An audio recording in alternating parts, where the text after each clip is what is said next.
Hello and welcome to my channel Polyglot Reading. My name is David and I would like to welcome you to this first episode of a new series on the history of German literature. I know that this is a niche topic, something for the nerds only, but I think there may be at least a few people also in the English-speaking world interested in German literary history and so um, I'm just daring to produce this sort of video also in English and also in Italian. Okay, so today it's the first episode, and so today we start with the Enlightenment area and the literature of that time. So the Enlightenment was a philosophical movement and a literary epoch that began in the 18th century, and it was a movement whose effects and impact were formative for the development of Europe and of the Western world, I think.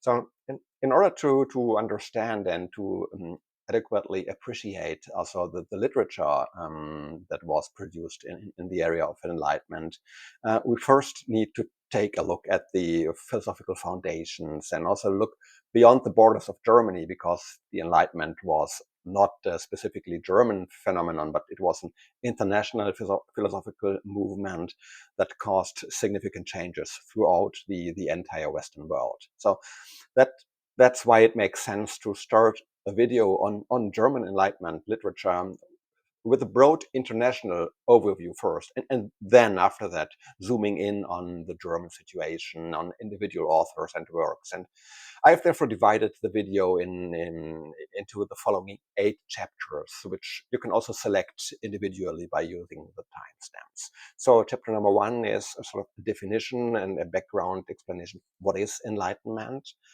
Then I will talk a little bit about the philosophy of enlightenment from the international perspective, pointing out the key actors in other countries outside Germany. And then in the third chapter, I will focus on the situation in Germany, on the representatives of the Enlightenment philosophy in Germany. And then I will start with a general overview of German literature of the Enlightenment. That's chapter 4. And chapter 5, I will give a rough overview on a few important authors and works, literary works of the German literature of Enlightenment. In this chapter, I'm sorry that a couple of the books that I present are not available in English translation. So yeah, that's how it is. So I can't help it. So it's the nature of the topic. We're talking about German literature of more than 200 years ago. So some of the works have been translated, but not all of them. But that doesn't keep me from presenting these authors to you. Maybe there are some people among you who prefer to listen to English videos, but you can read German, so you will have access to all of these works. And then the 6th chapter will be on the role of one particular author of the German Enlightenment literature, Gotthold Ephraim Lessing. And in the 7th chapter, I will look more detailed into one of his plays, into the drama Emilia Galotti. And the final chapter, number 8, is I'll outline a few of the problems of the Enlightenment and what sort of counter movement they triggered. So this is also preparation for the sequel, for the following video on the next literary movement that followed in Germany, at least after the Enlightenment. Okay, so let's start right away with the first chapter. So what is enlightenment? In my opinion, the most catchy and most influential definition of the Enlightenment can be found in the works of the German philosopher Immanuel Kant. Also, although neither Kant nor the Germans had invented the Enlightenment, I will come back to the spiritual fathers of the Enlightenment in the next chapter. So, although he has not invented enlightenment, still Kant was instrumental in developing and elaborating the philosophical foundation of the Enlightenment. And his definition of the Enlightenment is so well known and widespread, even outside of Germany, outside the German language, that there's no way around it. And so Kant wrote about the Enlightenment in, I think, it was in 1784. Enlightenment is man's emergence from his self-imposed immaturity. Immaturity in that sense is the inability to use one's own reason or one's own understanding without guidance from another. Sapere aude. So it's the final two words are a Latin quote. So emergence from self-imposed immaturity, I think emergence can better be understood as if you replace it by the word liberation, so a self-liberation. And the Latin quote sapere aude literally means dare to be wise, but it can also be translated more freely like dare to use your own mind or your own brain or your own reason. So incidentally, this Latin quote is not it's not an invention of Kant, but it can already be found in a poem by the Roman poet Horace from the year 20 before Christ. So, however, there this quote is used in a slightly different context. The full quote reads something like "Dimidium facto qui cepit habet, sapere aude incipere." That means once started, half is already done. Make up your mind, just get started. So Horace cannot be seen as the father of enlightenment, because here this sapere aude is not yet meant in this comprehensive sense as the application of reason to all aspects of understanding the world, but it's meant specifically in this practical sense of a stimulus to practical active life. So, but for sure within the given social, political, and religious roots of that time. But I'm digressing. Let's get back to Kant and to the actual philosophy of enlightenment. Basically, Kant and thus the entire Enlightenment movement was concerned with two key points. Number one, it's reason as the key to and the measure of all things, beliefs, judgments, and actions. Second, the majority of the individual. And majority here meant as the opposite of minority, so with the meaning of being at a full age, of maturity, autonomy, and accountability. And I think majority is maybe an unusual term in that context, but I think in most of the English translations of Kant's works, the German word Mündigkeit has been translated with this term majority. And number three, this almost, what I mentioned before, the first and second point, this almost inevitably leads to the demand for freedom. Freedom of thought, but also freedom of action. And today, this all seems largely self-evident to us. But in order to better understand the explosive power of these ideas at their time, we need to realize that these thoughts and demands were formulated at a time when politically absolutism was the dominant form of rule in Europe.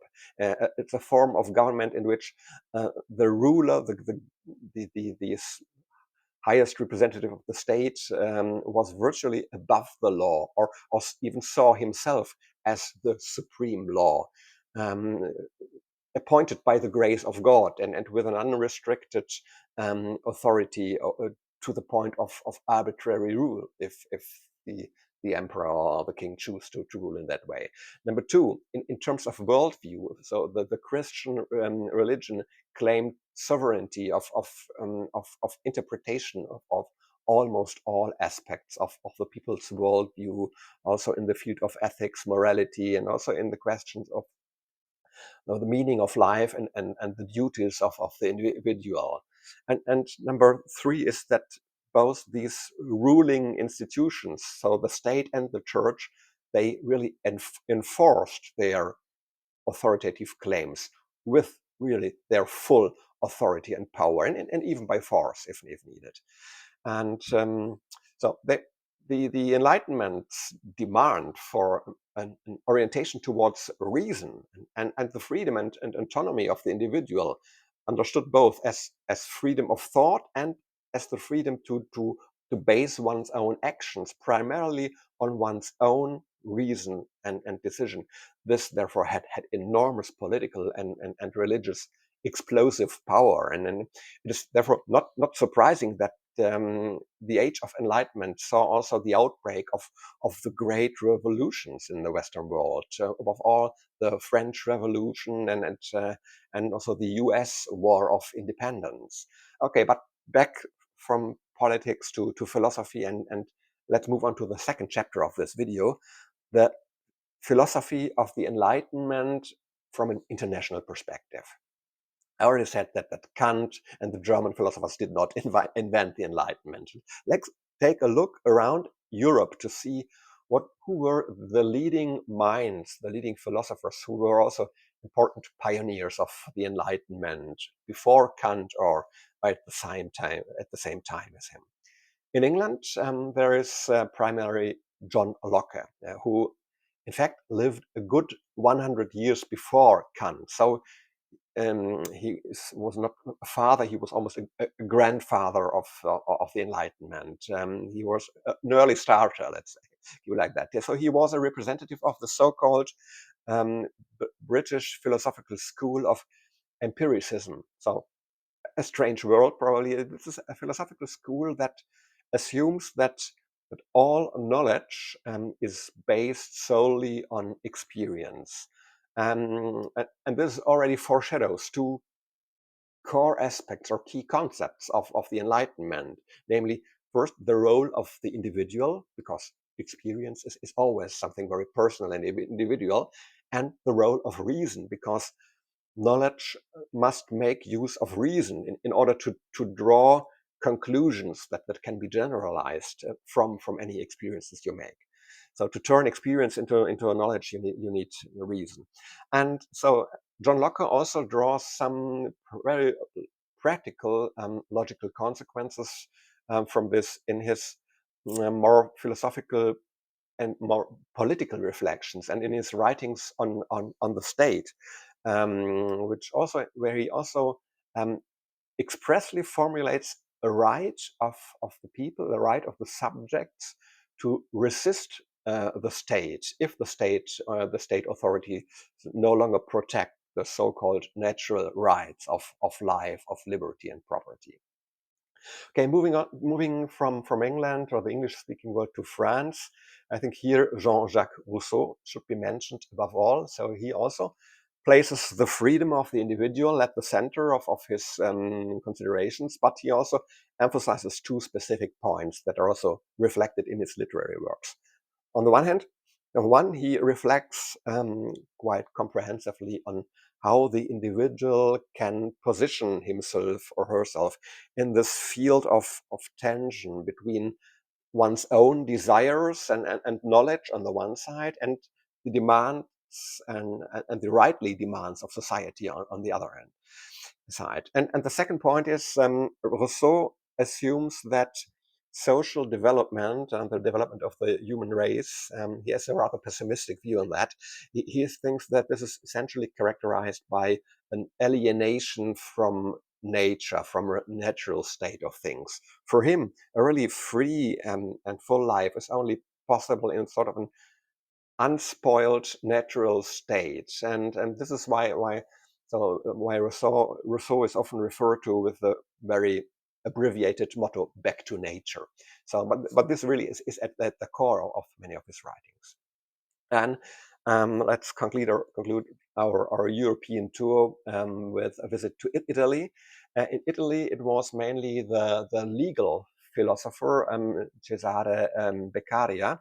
He should be mentioned in particular because he was one who introduced the thought about proportionality of state measures into the understanding of the law, and his ideas about the need for proportionality of state measures were also incorporated into the reform of criminal law, into the penal code in many other European countries.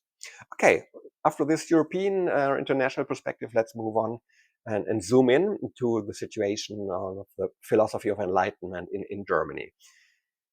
If you now look closer at Germany, I would like to mention three names that were formative for the intellectual climate of the German Enlightenment. Number one is Gottfried Wilhelm Leibniz. he was a sort of a very learned scholar, one of the most learned people of his time, and he should actually be the subject of a separate video because of his learnedness, his productivity and versatility, the vast range of the fields of knowledge that he excelled in. I can only scratch the surface of the Enlightenment literature produced by Leibniz and the two other ones here and pick out a few important points. And I start with 2 points relevant from Leibniz writings because they were also so important for the formation of the German writer Lessing, whose work we will discuss in more detail later in the 6th and 7th chapter. Leibniz was a pioneer and representative of the so-called movement of theological rationalism. To put it very briefly, it was a movement that said, even in matter of religion and faith, people can and should use their reason, and they should only believe what can be reconciled with the findings of reason. And the second point is that follows from the first one. Leibniz was thus one of the German founders of religious criticism and the so-called biblical criticism. And criticism here does not mean criticizing in the colloquial sense, but rather it means an objective examination of the biblical texts based on objective criteria. And so that means do not blindly take these texts as irrefutable truth given by God and to be taken literally, but rather see them primarily as texts written by humans, which can also be approached using scientific methods in order to clarify who wrote these texts, when were they written, in what situation, and with what intentions, and what was the culturally and temporary worldview that shaped the people who made these statements in the text, and what does it mean for the transferability of these texts and their statements and their applicability to today's life, and so on. That are 2 key points of Leibniz. And second in line is the German theologian Hermann Samuel Reimarus, who also systematically developed further these approaches by Leibniz, and he developed them further, especially for Christian theology and biblical interpretation. And he thought along and wrote more along the same lines. And Reimarus is particularly interesting in terms of the literary production of the time, because the German writer we will look at later, Gotthold Ephraim Lessing, had a very special relationship with Reimarus. Reimarus was a very free thinker, but he had not dared to publish some of his most revolutionary theological writings, so which had the potential to shake the foundations of the Lutheran theology at the time. So, I think he also feared for his bourgeois existence. But after Reimarus was dead, however, Lessing came into possession of some fragments of Reimarus' unpublished writings, and he published them. And this caused an uproar among the more conservative theologians, and it was a major scandal in the form of a public dispute between Lessing and Protestant theology that dragged on for years. And some historians describe this so-called fragment controversy as the most important theological dispute of the 18th century in Germany. The third philosopher I would like to mention is Moses Mendelssohn. Moses Mendelssohn is a fascinating personality at the interface between German and Jewish, German Christian and Jewish philosophy. Mendelssohn is particularly interesting for me for 2 reasons. On the one hand, he brings a new aspect, new facets to the discussion regarding the implications of the Enlightenment for the educational system at the time. Mendelssohn has an interesting perspective, namely that a successful education requires both the training of feelings and skills in addition to the training of reason and the mind. So aspects that like training of emotions and skills, practical skills, he summarized this under the concept of culture. And according to Mendelssohn, education must address both aspects.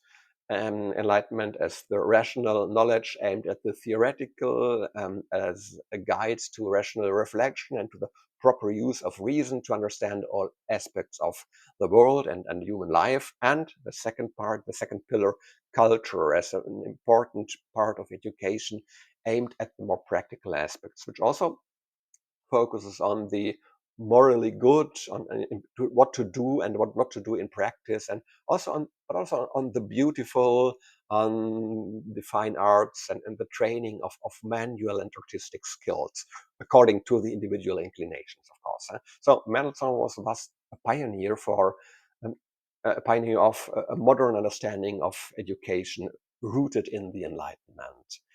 On the other hand, Mendelssohn was a central figure at the interface between the Christian and the Jewish intellectual world in Germany. He was the one who introduced also the ideas of the Enlightenment into the Jewish philosophy and theology, and thus he had a decisive influence on also the assimilation movements of Jewish fellow citizens that began in the late 18th century.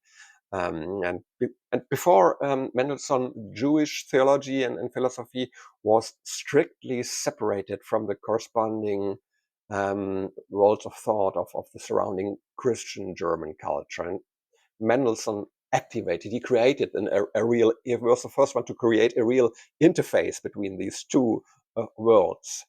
And so Mendelssohn, whose mother tongue was Yiddish, which is also a language very close to my heart, he broke down the strict separation, and so he was also considered the main initiator of the so-called Haskalah, which is the name for the Jewish Enlightenment movement, which incidentally also then advocated strongly for acceptance and equal rights for Jews in European society. A little cultural and historical digression in passing. Moses Mendelssohn also made a significant contribution to the German culture through his family and his descendants. Of his 6 children who lived to adulthood, at least 3 of them left significant traces in German culture and history. First of all, his daughter, Dorothea Friederike, she married a German philosopher and writer, Friedrich Schlegel, and she herself was a literary critic and a writer.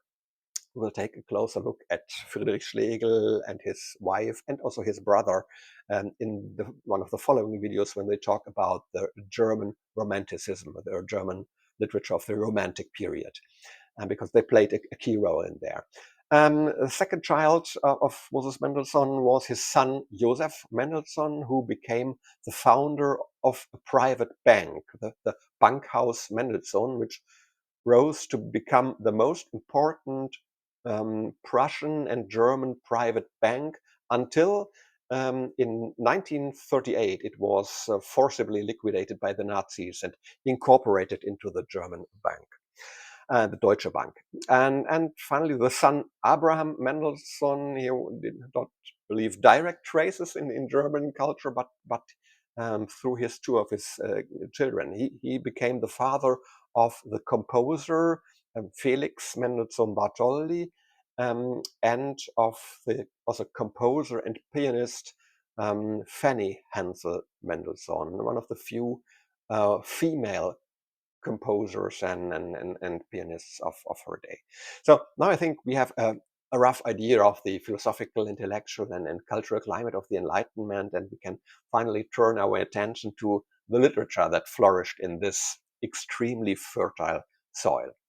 Okay, chapter number 4, German literature of the Enlightenment. So before we turn to individual authors and their works, I would like to share with you a few more general observations on the role of literature in that time. So what did this whole philosophical superstructure mean for the literary production?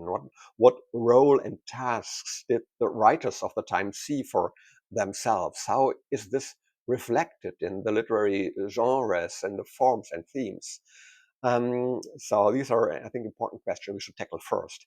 The first point I would like to make is that literature of the Enlightenment did not see itself as a mere helping hand or an implementer of Enlightenment philosophy, but the authors considered themselves as equal partners to the philosophers, a discussion partner on equal footing. And so most authors were not interested in merely regurgitating the ideas of the Enlightenment in a literary guise or in reproducing these ideas in literary form as instructions or handbooks for actions, but they were rather interested in actively contributing to the Enlightenment movement by using their own intellect and their own reason to critically examine the ideas of the Enlightenment in relation to practical life issues. So does all this mean for the options that people have to shape their lives? So that meant they started to play through the consequences of the Enlightenment attitude for people's options for action and experimenting with new strategies for coping with life and resolving conflicts. In particular, in the early phase of the Enlightenment, there were also some attempts to develop a more normative program for the literature of the Enlightenment. In particular, the Leipzig professor of poetics, logic, and metaphysics of the Enlightenment, Johann Christoph Gottfried, he tried in 1730 to follow the tradition of the rule-based handbooks for poets that were very popular in the Baroque area. He tried to prescribe to authors what a correct or a rule-based good poetry should look like. But these rules were quickly abandoned.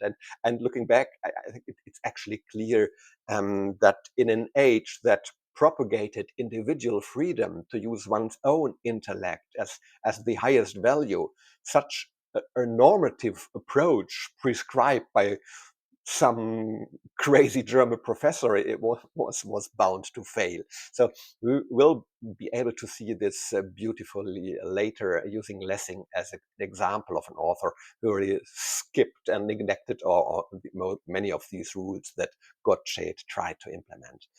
So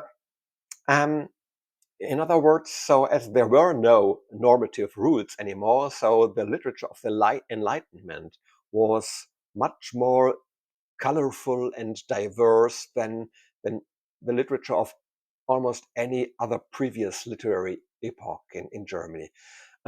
So it is very difficult to wrap up even the German literature of Enlightenment with just a few words. But I think, nevertheless, it's possible to identify a small number of basic themes, of main topics or issues that were predominant in the literary works of that time, and which can actually all be derived quite logically from the basic ideas and demands of the Enlightenment for this orientation towards reason and the individual freedom of thought and individual freedom of shaping your own life.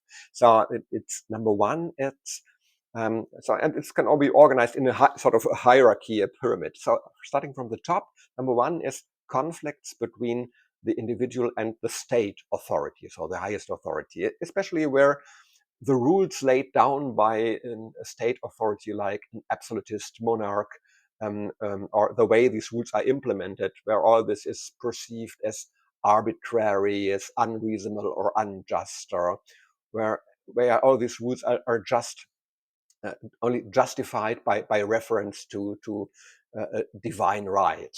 So that's the first area of conflicts that really give a lot of material for literary works. The second point is potential for conflict arising from social roles and ranks. So particularly the tension between the bourgeois and the nobility that played an important role in that time. So the age of Enlightenment in Europe coincided with a period where the middle classes, like the traders, the merchants, but also gifted craftsmen who had achieved some prosperity, they not only gained more economic power and thus also a greater social presence, but they also demanded a stronger voice and more power of co-decision in society. And so there are new role conflicts based on the developments in the Age of Enlightenment. The third one is potential for conflict in the family. Also, the reflection on reason, the demand that even obligations that had long been taken for granted, like obedience to your parents or the obedience of a wife to a husband, that all these things can be questioned by reason, and they must ultimately be reasonable, and they may be questioned based on reason, and this offers a lot of additional material for literature. And finally, this brings us to the topic of social conventions, societal expectations of regarding so-called virtues or ethics and morals, or the code of conduct or mode of conduct. And how does an individual behave when he recognizes or she recognizes that some of the expectations or of the constraints are fully irrational, and now this person tries to be guided in his or her actions primarily by his or her own reason. So there's a lot of conflict potential here that gives a lot of material for literary works. So, okay, after having identified a couple of specifically characteristic literary topics, we can now turn to the literary genres and forms. It is noticeable that although works in all genres were written, it was prose and poetry, but the most prominent piece of literature also, if we look at what is still read or consumed or today, it is our theater plays of the Age of Enlightenment. And this also reflects the dominant role that the theater played in the Age of Enlightenment. Um, I think it also makes a lot of sense because the Age of Enlightenment also, all this attitude goes hand in hand with a kind of pedagogical aspiration to use literature as a means to encourage the audience to actively engage with and accept the ideas of the Enlightenment. And theater plays are very powerful and suitable for this. And if you don't read the works just alone in your quiet room, but you're presented with this conflict constellations or this dramatic or tragic situation on stage, people are acting this out on real people on stage in front of you. You can identify much more strongly with the problems and with the conflicts and with the people, and you're really almost experience these by yourself, and you think about it. And this is an old concept. I think Aristotle already described this approach in the first volume of his Poetics, that an important function of the theater is that the audience experiences the emotions presented on stage, and the spectator is by that way sort of cleansed of unpleasant emotions, attitudes, or affects. And perhaps some of you remember of hearing about Aristotle's so-called catharsis theory at school. And this is the idea of this cleaning effect of living through the emotions that are played on stage. The playwrights of the Enlightenment also focused on this didactic aspect of theater, but unlike Aristotle, they were not concerned with this purification of the emotions aspect, but they were more concerned with addressing the intellect and the reason, but by means of triggering emotions that then make you think. So the audience should in the end be put in a position to arrive at reasonable insights so based on what is happening on stage, supported by triggered by emotions, but the emotions were not the final objective that should be achieved. So and for this reason, the Enlightenment is also a great heyday of drama on German stage, at least. So with very practical changes in the world of theater that continue to have an effect today. So before the Enlightenment in Germany, it was mainly temporary traveling theaters that toured the country, mostly also with amateur actors who performed rather clumsily clownish plays for the popular amusement.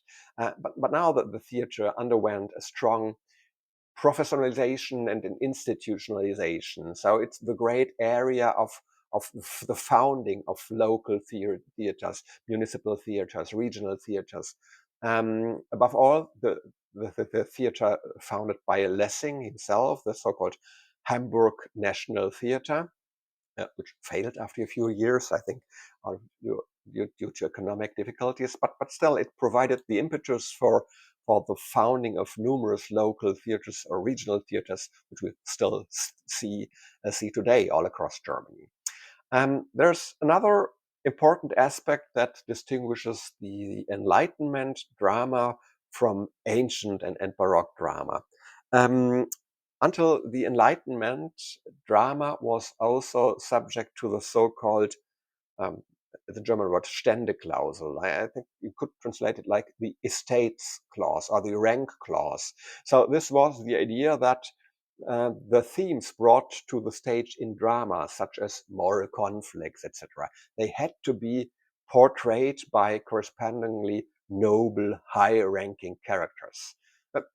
In comedies, on the other hand, representatives of the common people were permitted as characters in a play. But it was precisely the drama, which was about culpable entanglements, about the drama of becoming blamelessly guilty, about slipping into situations through no fault of one's own, but a situation in which one becomes guilty or fails regardless of which course of action you take. And for this type of conflict on stage, only gods or demigods or higher-ranking person of the nobility were permitted as characters. And this was based on the idea that in order to be able to credibly portray the tragic failure of a person in such a conflict situation, the characters needed to have a so-called drop hate. So their failure becomes only credible if they can sink from a very high position impressively low to a deeper position. So a person who is already of low rank can't sink deep enough to have the necessary instructional effect. So I thought this was sort of an iron rule throughout until the age of Enlightenment. And then the dramatists of the Enlightenment, they broke with this so-called uh, estate clause or rank clause. And the commoner could also become a dramatic character. And I'll tell you more about this in the later chapter on Lessing. That's for the time being. Let's move on to the 5th chapter, Important Authors and Works of the German Enlightenment. Okay, as I mentioned, not all of these works I'm going to present are available in English, but some of them are. First of all, I would like to mention Christoph Martin Wieland. It was an immensely productive and in his time also extremely successful and well-known writer. Today he's virtually unread and unheard of. Christoph Martin Wieland was a Swabian pastor's son from a small town in southern Germany, Biberach an der Riss. He was a failed law student and who, after dropping out of university, he devoted himself entirely to literature. And first he went through a rapturous Christian phase under the influence of another famous German writer, Klopstock, who wrote an ode about the Messiah. But then coming into contact with the ideas of Enlightenment when he stayed at Zurich in Switzerland, he changed completely. And when he then moved to the Weimar, which is back in Germany, the town where Goethe and Schiller lived, he became one of the 4 great representatives of Weimar's intellectual life, alongside Herder, Goethe, and Schiller. As I mentioned, he was a prolific writer. I have a complete edition of his works on my shelves. I show a picture here. It comprises 36 volumes. They are small ones, and these are actually the oldest books in my library. This edition of his complete works in 36 volumes is from the 1850s, and so it was the fashion of the time to have these cardboard front and rear cover, and yeah, I think this is from 1853, also printed in the old German letters, which are out of fashion since the early 1940s in Germany. Okay, in 1761, Wieland published the novel Agathon. And this is a Bildungsroman set in ancient Greece. Like many of Wieland's works and many of the works of the Enlightenment, they use the antique world as the background of their stories. The novel describes the educational path of a young man from Athens with the name Agathon. So that's why, and he gave the name to this novel. And he, after numerous disillusions, after discarding unworldly and too idealistic points of view, and after seeing through all the deceitful machinations of the priesthood, then he finally arrives at a reasonable, realistic worldview and a more mature attitude to life. Another work by Wieland, rather short one, is Don Silvio von Rosalva, oder Der Sieg der Natur über die Schwärmerei, translated that like Don Silvio of Rosalva, or The Victory of Nature over Enthusiasm. There is no direct English equivalent of the German word Schwärmerei. It's best translated as, explained as an excessive enthusiasm or an excessive sentimentality. And this book is a humorous, satirical book inspired by the Spanish author Cervantes and the Irish English writer Lawrence Sterne. And the title already indicates that we are dealing with a work that is explicitly directed against an attitude that is not rooted in reason. And it also puts, like Rousseau, this focus on nature. So the victory of nature over excessive sentimentality. And thirdly, another third work by Wieland is The History of the Abderites, one of the first German serialized novels that was published in a series in a German in a journal, and it is a satirical reckoning with the bourgeoisie, and under the guise of a story again set in an ancient city, the city of Abdera, during the time of Democritus. Wieland takes a very humorous but also biting swipe at petty bourgeois narrow-mindedness, at the bigotry, ignorance, and gullibility, and it's a small example of also German satire at that time. And there's one episode in there that is really hilarious and also shows a little bit of crude humor.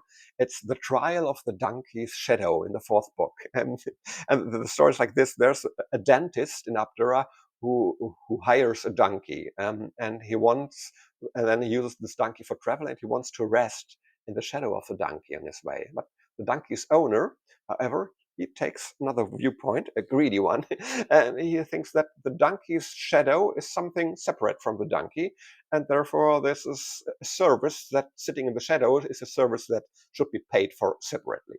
And so this results in a court, in a lawsuit, in a court battle, and this attracts spectacular attention of the town. And this lawsuit divides the entire town of Abdera into two camps. One is lining up with the dentist, the other one with the donkey's owner.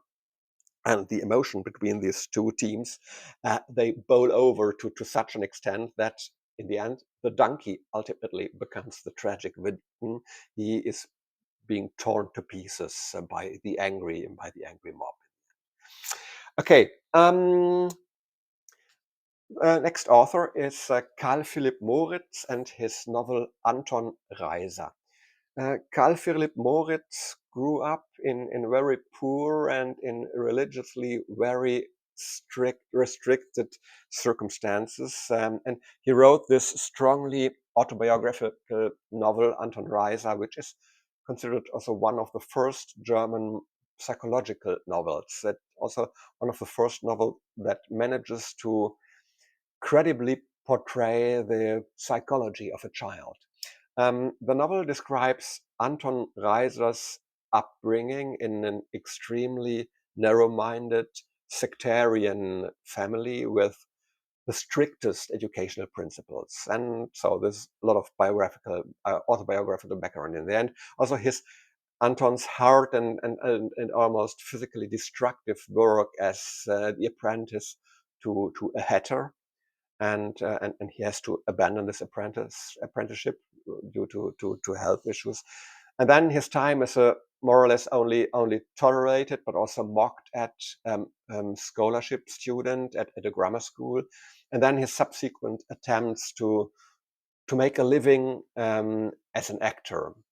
If you understand German and want to know more about this novel, I would like to invite you to watch this great video by Thomas on his channel Schundli. He made a detailed review of this novel. Then number 3, also a novel by the German author Friedrich Nicolai. The German title is Das Leben und die Meinungen des Herrn Magister Sebaldus Notanker. Into English translation would be Life and Opinion of Master Sebaldus Notanker. An unfortunately almost forgotten book, and here in this beautiful edition from 1916, also with illustrations by the most popular German engraver of the 18th century, Daniel Chodowiecki. The title, Life and Opinion of Master Sebaldus Notanker, is of course unmistakably inspired by Lawrence Stern's English novel Life and Opinions of Tristram Shandy, Gentleman. And also this one is like Tristram Shandy. This is a highly satirical and very humorous novel. That it's about, I'll say a little bit about the plot. The protagonist, Sebaldus Notanker, a very weird German name, he is a Protestant pastor who is a very humble and a person who he's more interested in the welfare of his parishioners than in implementing the harsh instructions of the state authorities and also of church authorities. And he also has a sort of a weird hobby of interpreting and the apocalypse, the revelation of St. John. And finally, he is removed from office by the church because of his stubbornness, his recalcitrance, and his very odd personal views. And this is an existential threat because he will also be kicked out of his house. And so while he sets off to ask distant friends for help, his wife is unceremoniously kicked out of their house by Notanker's successor. And only a poor neighboring peasant family agrees to take her in, but she soon dies of disappointment and exhaustion. When Notanker returns, he finds only his daughter Marianne still alive. And so it's the first half. It's a very sad story, and the language of this novel is very matter of factly and sober, but still it's a very lively and also polemical and comical portrayal of the intellectual climate of narrow-mindedness, of blind obedience to authority, and of greediness and imperiousness under the disguise of piety. And the plot is repeatedly interrupted by Notanker's observations and reflections, like sort of short essays, and they are sometimes profound, sometimes bizarre, sometimes entertaining and funny.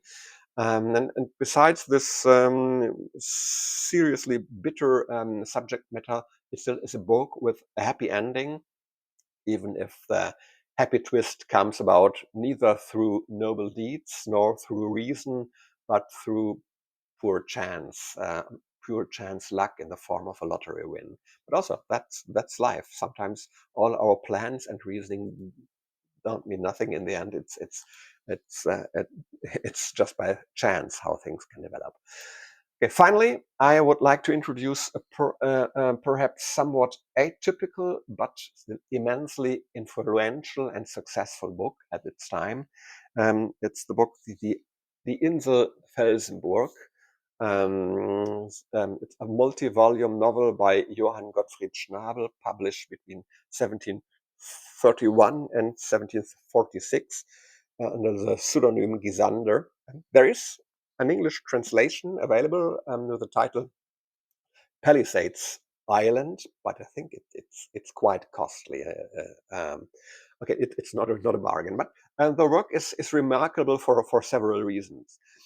What starts out like a standard seafaring and adventure novel turns out to be a social utopia set in an exotic setting and deeply rooted in the Enlightenment ideals. It begins somewhat mysteriously. Um, it, the main protagonist is a young man with the name Eberhard Julius, and after the death of his mother, young Eberhard Julius, he receives a letter from mysterious Captain Wolfgang, who informs him that there is a small ideal society on a remote island in the Southern Ocean, the island of Felsenburg, Palisade Island, which is led prudently and wisely by a very old, distant relative of Eberhard Julius, the so-called old father Albertus Julius. And Eberhard is invited by Captain Wolfgang to accompany him on a voyage to the island of Felsenburg, to Palisade Island, to get known to his great grand uncle Albertus Julius and to the people who live there. And a core element of the novel structure is already developed on the boat trip, when they are still on the ship, because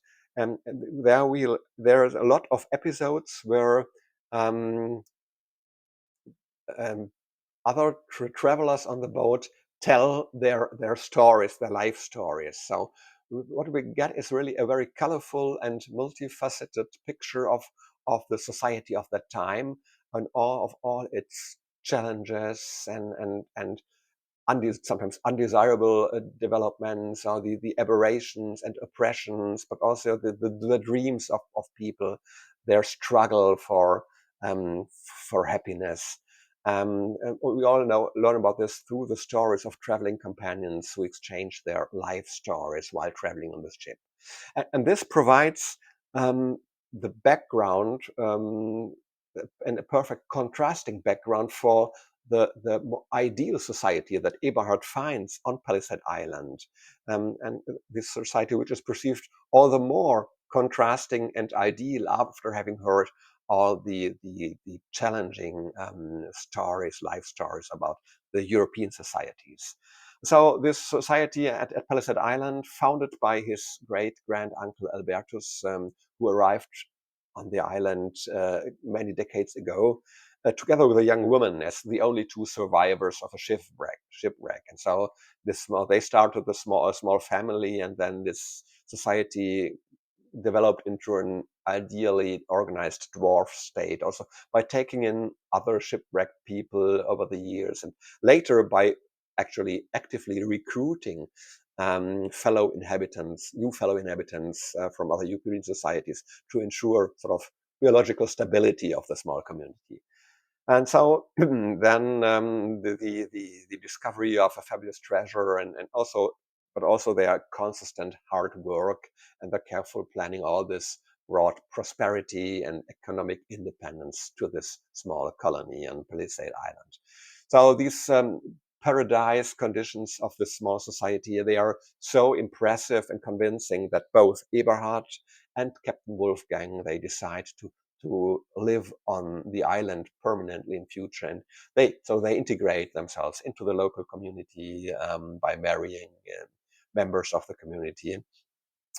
Further encounters with the inhabitants of the island and exchanges about their lives before and after arriving on the island of Palisade Island further unfold the panorama of European society.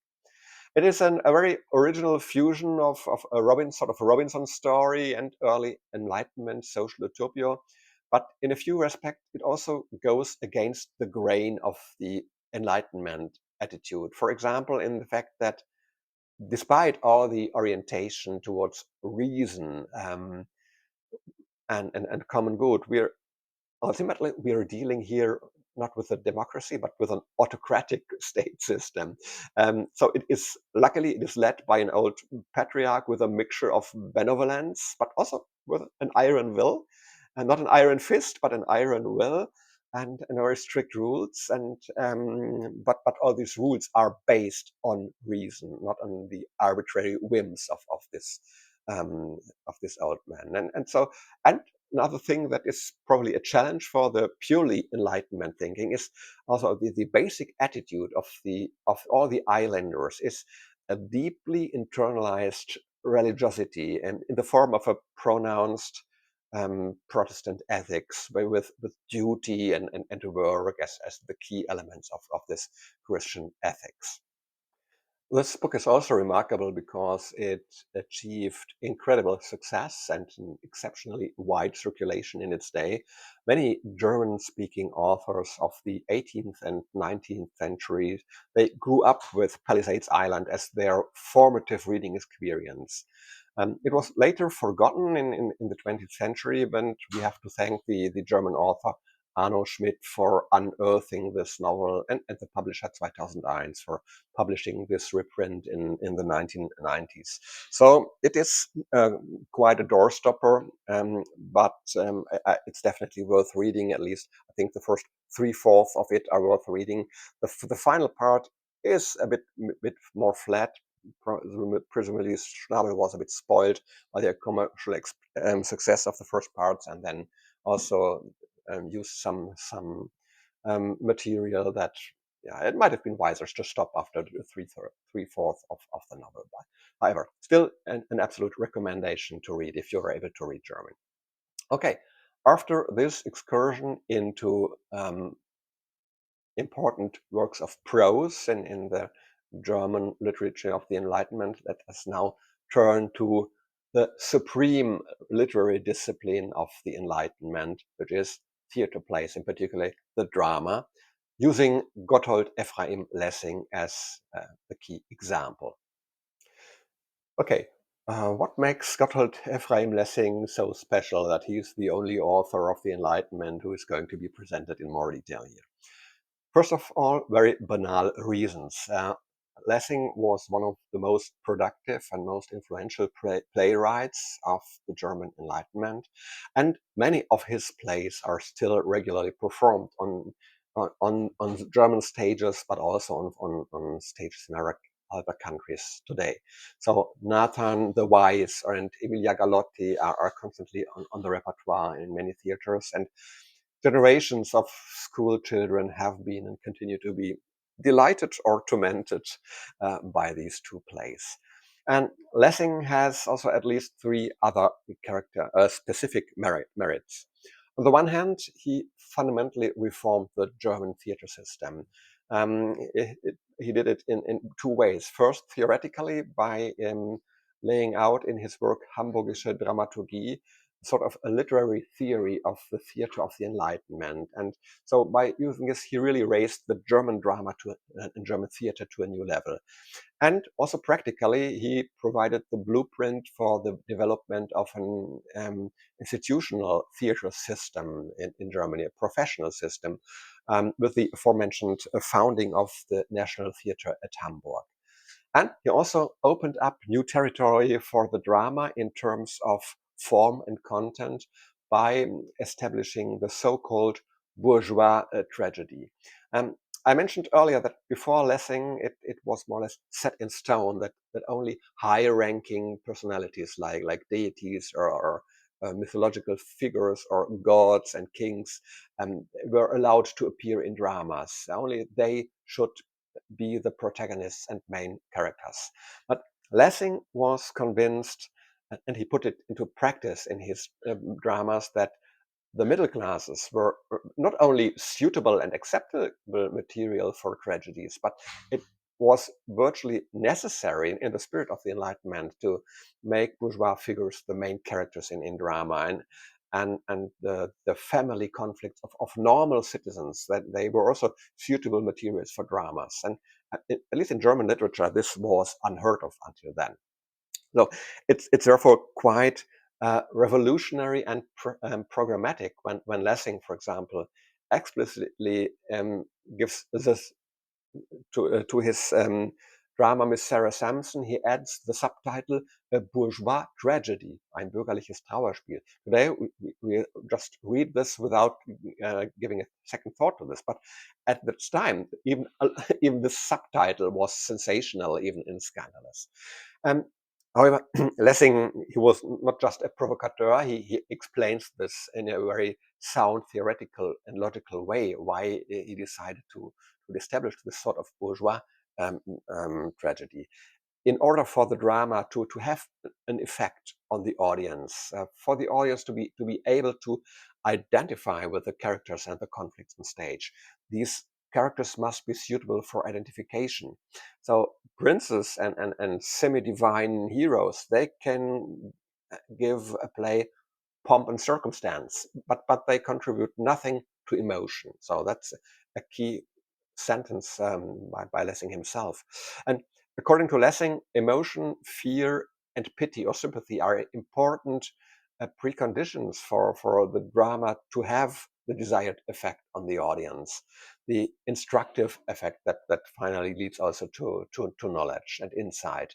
And only at first sight, this sounds like a contradiction. The Enlightenment as an attitude focused mainly on reason, but now strong emotions come into play. No? On one hand, we might be tempted to see here also the beginning of a slight shift in emphasis, or even a sort of counter movement. So the realization that people are more than just rational beings, but also sentient, feeling beings with emotions. And so with this, we have a small anticipation of the literary epoch in Germany that immediately followed the Enlightenment, the so-called Empfindsamkeit, or English sentimentalism. But more about this in the next video. But I think actually this focus on emotions, at least as a means to achieve knowledge and insight, this is not a contradiction at all. The insights, the attitude Lessing wants to lead his audience to, this is clearly the final objective, is clearly rooted in the ideals of enlightenment, in the ideas of reason and freedom. But the literary or dramatic means to achieve this, they also rely on the evocation of strong emotions, to use Lessing's words on the effect of fear, pity, and sympathy in order to achieve these desired effects. And this breaking of old rules is also a clear rejection of Gottsched's set of poetic rules as something that is still just too rigid, a much too restrictive framework. So the late Enlightenment thinkers, in their urge for progress, they also turned against the early pioneers of the Enlightenment, who still seemed to be too firmly rooted in rule-based, authority-oriented thinking. I think that's enough of a rough overview of Lessing's role, and we can now move on to the next chapter, number 7, Lessing's Emilia Galotti, as an example of a drama of the German Enlightenment. The plot of this drama in a few sentences, and sorry, this is not possible without without spoilers. The story goes like this: there's a small principality in northern Italy with the name of Guastalla, and this principality of Guastalla is ruled in the absolutist style of the time by a prince. And the prince is the absolute ruler. He is above the law. He is the law. And all his subjects must submit to his arbitrary whims and instructions. And the prince, is sort of linked to or engaged to a noblewoman, Countess Orsina. But at least as far as he is concerned, this love has grown rather cold. And the reason for this is primarily that recently at an evening party, he has seen the beautiful Emilia Galotti. And Emilia is a commoner's daughter, the daughter of a colonel. And so the prince has fallen passionately in love with Emilia. But Emilia is already engaged, and she's going to marry Count Appiani in the next few days. But the prince, he wants to prevent this. He wants to have Emilia from his own, and he wants to prevent this at all costs. And so he really gives free rein to his chamberlain Marinelli, who is an unscrupulous schemer and opportunist. And so Marinelli has carte blanche to prevent the wedding by any means necessary. So, and Marinelli takes up the matter in the desired manner. He actually kidnaps Emilia, and in this kidnapping process, Emilia's fiancé Appiani is murdered. He's shot, and then Marinelli takes Emilia to the prince's pleasure palace. And so when Emilia's family, in particular the father, learns of the abduction, he tries to free her from the prince's power. And when he notices that this is not possible, he stabs Emilia, actually. So he kills her, but incidentally, at her own request, or at least with her consent, in order to preserve her virtue. And for the nerds, a little hint at that point, there is an ancient core to this story. Lessing takes up a very well-known story from ancient literature here. It's the so-called Virginia story, which is reported by the Roman author Livy in his Roman history. So what do we have here? We have arbitrary rule by an absolutist monarch. We have passion. We have unscrupulous intrigue, kidnapping, murder, and in the end, the title heroine is also dead. And yeah, so on the face of it, Emilia Galotti has all the ingredients for spectacular tragedy. But what makes this tragedy a prime example of the theater of the Enlightenment? How are the ideas of the Enlightenment reflected or refracted in this play? A couple of points I would like, just the most important ones. On the one hand, there is a massive criticism of the absolutist form of government, of rule. The Prince of Guastalla is presented to us as a really chilling prime example of an absolutist ruler who rules with an iron fist and who places himself not only above all human law, but also above all moral and ethical rules, and who allows himself to be driven by his purely personal, selfish desires and passions. And he sees his subjects merely as puppets who must blindly serve him to fulfill his personal wishes and even support his vices. And Lessing does not tell us about this, but he shows us. For example, on the very first page, we witness how the prince looks through petitions. And for example, he approves a petition without even reading its content. He approves it just because the petitioner has the first name Emilia, like the woman he's in love with. And elsewhere, in another scene where his secretary presents him with death warrants for signature. And the prince is willing to do this blindly and in haste without examining the matter at all, simply because his mind is elsewhere. He's thinking about Emilia. I'm just going to quote a short part of the dialogue. So Camillo Rota is the secretary. Camillo Rota, a death sentence would have to be signed, sir. Oh, with pleasure. Go ahead, quickly. Camillo Rota, a death sentence, I say. Prince, I'm listening. It could already have happened. I'm in a hurry. Later, Camillo Rota, shaking his head. Would you like that? A death sentence? Quite willingly? I wouldn't have let him sign it at that moment, even if it had concerned the murder of my only son. With pleasure. With pleasure.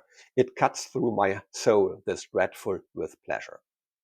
Okay, so Lessing shows clearly the arbitrariness and the shallowness of this of the character of this prince.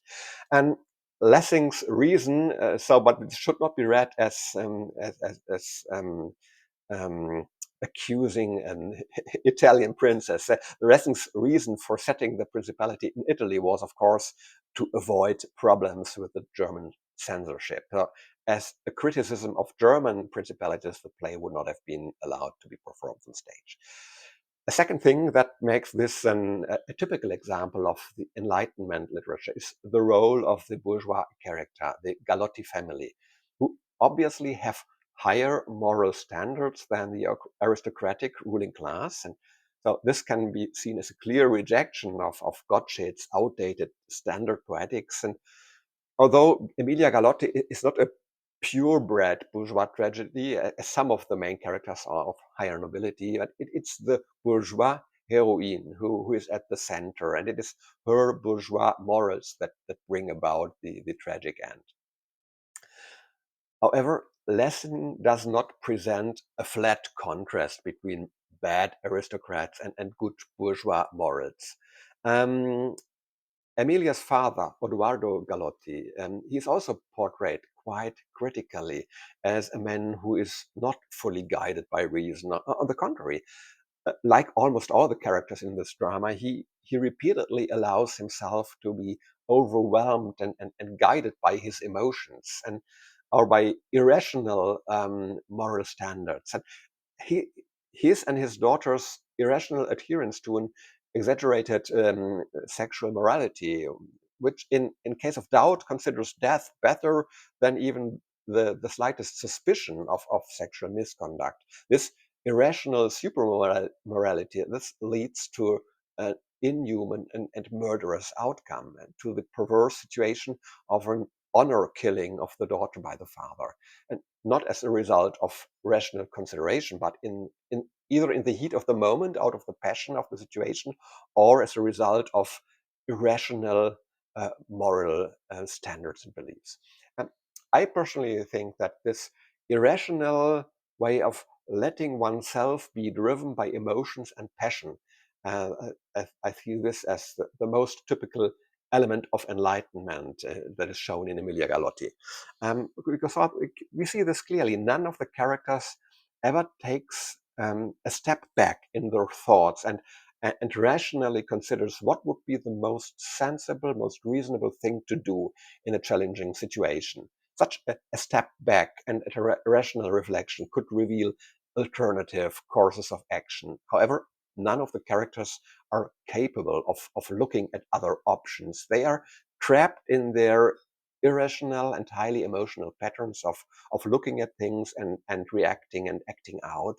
And these patterns do not allow for any rational freedom of choice in their action, but instead it inevitably leads to the catastrophe. For me, this is one of the core messages of this play. So if we lose sight of reason, we become the plaything of our irrational emotions, passions, fears, and thus we run the risk of falling into destructive patterns of behavior. Sometimes because we simply don't see the more reasonable, more constructive options for action. Okay, I could only scratch the surface here with this rough interpretation of Emilia Galotti. There are many, many other approaches to interpretation, and not all of them match. So, um, it in the past, each philosophical or ideological school has had its own pet interpretation of this play. There are Marxist, feminist, psychoanalytical, sociopolitical, and religious philosophical approaches to interpretation of Emilia Galotti, and either which tells its own story of how to interpret best this drama.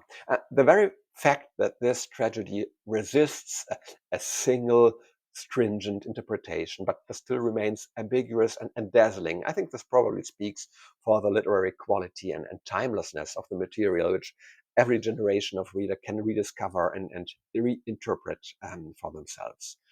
So that should suffice as a brief insight into Emilia Galotti as an example of a tragedy of the Enlightenment literature. Let's move on to the final chapter, chapter number 8. I would like to point out some problems of the Enlightenment and the time of counter movement they triggered. Every movement triggers a counter movement at some point. That is as certain as the amen in church, as we say in Germany.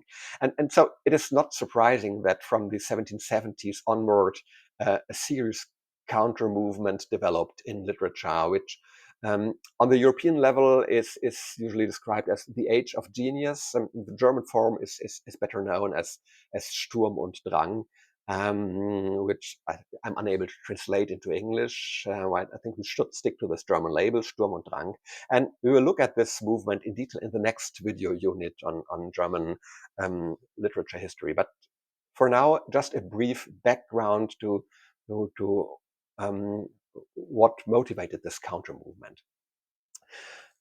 Let's take a step back to the core principles of Enlightenment. Of course, it is liberating to subject everything to critical, rational scrutiny and to ensure that all the traditional forms of rule, society, family, morals, religion, and world war, and all this is analyzed by reason, and that we have the liberty to cut off old habits and abolish old rules that are obviously completely irrational. So in this aspect, there lay the great appeal and attractiveness and liberating power, and the social, religious, and political power of the Enlightenment.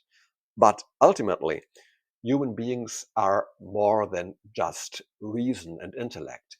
Emotions, passions, sensuality, intuition, creativity, these are all elementary components and even needs of human life, and also of preconditions for artistic creation. And this is why this glorification or apotheosis of reason, of rationality, as the supreme and only principle, not just for life, but also for creation of literature and other pieces of art, why this was then increasingly perceived as one-sided, as restrictive, and dryly preachy, at least by the younger generation of artists from the 1770s onward.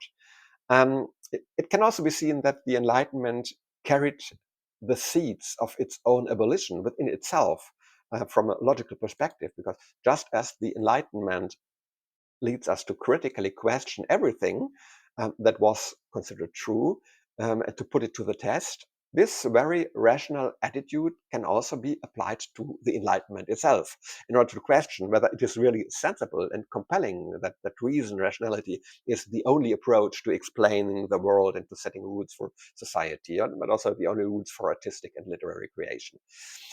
Yeah, and another aspect, there seems to be a basic human need for some sort of spirituality. So even if some Christian dogmas and traditions have turned out to be irrational, is it really necessary to throw overboard every form of spirituality and religion? And how about nature surrounding us? Isn't nature also irrational in both its creative and also its destructive potential? Look at how the eruption of a volcano acts out and the destruction it brings. Is this something rational? No, it isn't. So and aren't irrational emotions also something? Aren't they something also valuable and necessary for life that is perceived as fulfilling?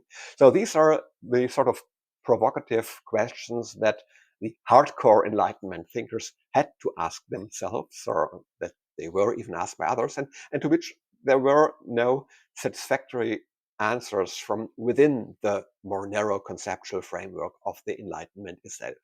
So, in the next video unit, in about a month's time from now, we will take a look at how these impulses were reflected in literature, what sort of literary movement they created when we look at the Sturm and Drang area. So I hope you have enjoyed this video, that you found something interesting for you. Hope to see you next time when we talk about the Sturm und Drang, or feel free to check in the meantime other videos that will come up on this channel. They will be shorter and a little bit lighter with regard to the topics. Hope to see you next time. Have a great reading time. Take care. Bye bye and ciao.